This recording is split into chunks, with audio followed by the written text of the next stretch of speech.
This week on Deadville Sundays, we've sadly come to our final episode, and so it's only fitting that we look back and ask questions about the discipline we've been talking about for 24 episodes now.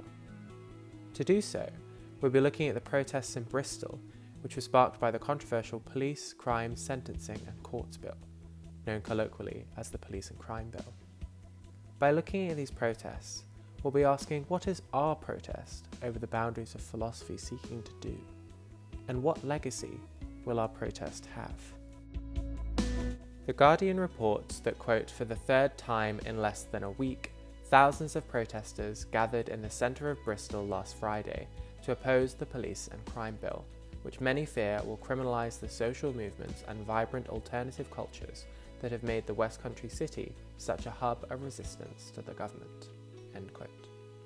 Disturbingly, the officers policing this protest were falsely claimed to have sustained serious injuries such as broken bones and a punctured lung by Avon and Somerset police, who later had to admit that this was not true.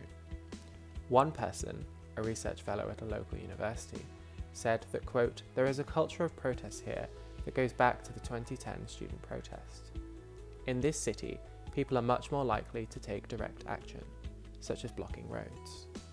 The pulling down of the Colston statue is a good example. They solved in 20 minutes a problem that had been around for 100 years. End quote. Considering this, what can we at the Dead Philosophers Society and those with similar aims take from these protests? Can we too solve in minutes what has been around for hundreds, really thousands of years? Probably not, but we can sure as hell try. Our version of the Bristol protests are primarily over the boundaries of philosophy. We're left clashing with analytic philosophers over the exclusion of a vast amount of thinkers, knowledge, and near entire continents. Philosophers such as Patricia Hill Collins have revealed how whiteness's domination of anything will exclude black voices and black realities. She notes, quote, when white males control the knowledge validation process, both political criteria can work to suppress black feminist thought, end quote. Expanding further, she argues that, quote, specialized thought challenging notions of black and female inferiority is unlikely to be generated from within a white male-controlled academic community, because both the kinds of questions that could be asked and the explanations that would be found satisfying would necessarily reflect a basic lack of familiarity with black women's reality, end quote. In short, without changing the face of the philosopher, philosophy will continue to exclude its other. The importance of including the view of the other systemically excluded cannot be understated. Bertrand Russell, quoted by Neil Postman, remarks, quote, to speak new words in new ways is not a cosmetic activity. It is a way of becoming a new person. It involves learning new things and seeing the world in new ways, end quote.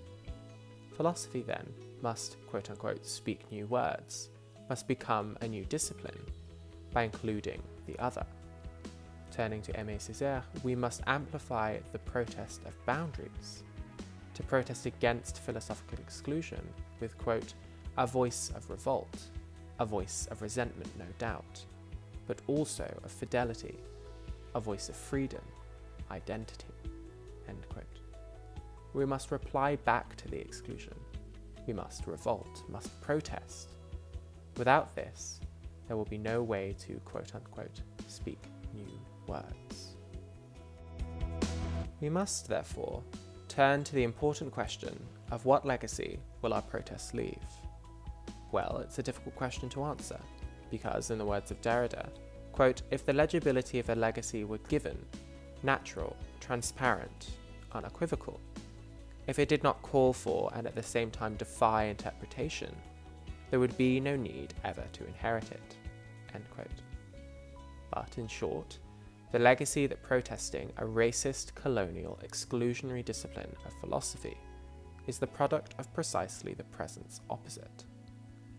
By seeking to include and amplify the voices of those who have been willfully ignored by the canon, we will forge not only a new path in philosophy, but a new path for philosophy. The work and aims of decolonization must also be factored in.